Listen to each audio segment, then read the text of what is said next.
Bonjour, nous sommes aujourd'hui à la 6e journée de formation médicale continue du service de médecine interne de Birtraria.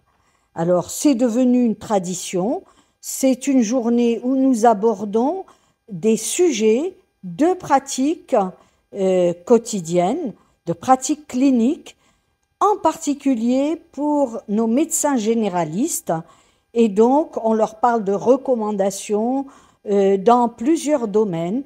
Aujourd'hui, nous avons abordé, par exemple, le prédiabète, parce qu'on est à une semaine, 10 jours du Ramadan, et nous savons que chaque année, beaucoup de patients qui sont dans le prédiabète et qui l'ignorent vont faire des exagérations alimentaires et sans bouger en plus pendant le Ramadan et basculent dans le diabète. Donc ce côté-là a été discuté pour leur donner des recommandations à transmettre aux malades. Et puis on a parlé d'obésité, l'obésité qui est en train de faire des ravages et qui est la source au diabète de type 2. Donc on a donné quelques consignes de comment la gérer. On a parlé aussi de diabète et Ramadan pour euh, expliquer à nos confrères qu'il faut calculer un score pour dire aux patients s'ils ont un risque élevé d'hypoglycémie et d'autres complications en faisant le ramadan ou s'ils peuvent jeûner en toute sécurité. Donc c'est un peu de la pratique et j'espère pour la population qu'ils ont pour ceux qui sont malades ou qui ont une maladie chronique, qu'ils ont été consulter leur médecin.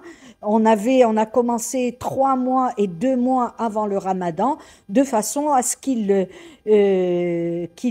envisagent ce mois en toute sérénité pour eux et pour nous, parce que le médecin, s'il perd un de ses malades, il n'est pas bien non plus.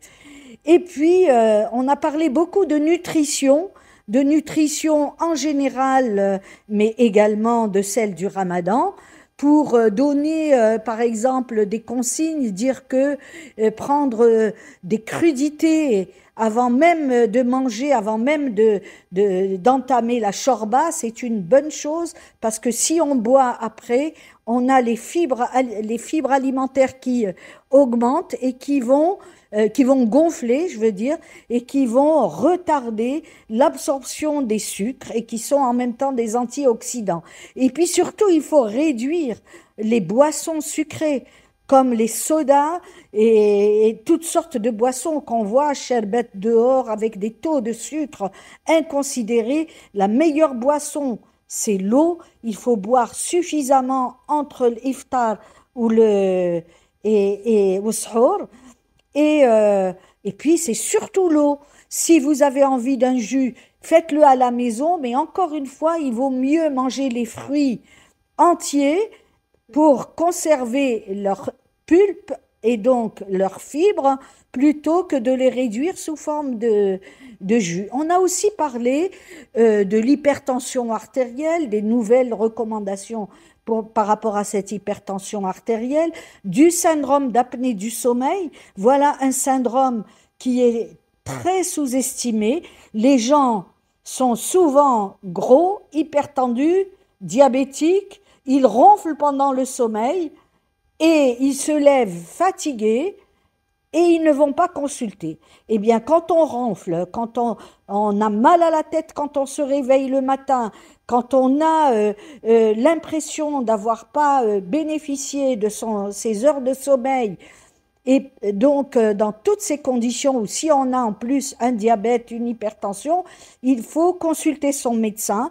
Il va vous faire un test en vous interrogeant. Et si vous répondez à un score de risque, à ce moment-là, on vous fait l'exploration pour dépister ce syndrome d'apnée du sommeil qui est grave parce qu'il peut donner des complications cardiovasculaires, il peut causer des accidents de la circulation parce qu'on s'endort au volant. Et donc, c'est très, très important d'y penser et d'aller en parler à votre médecin.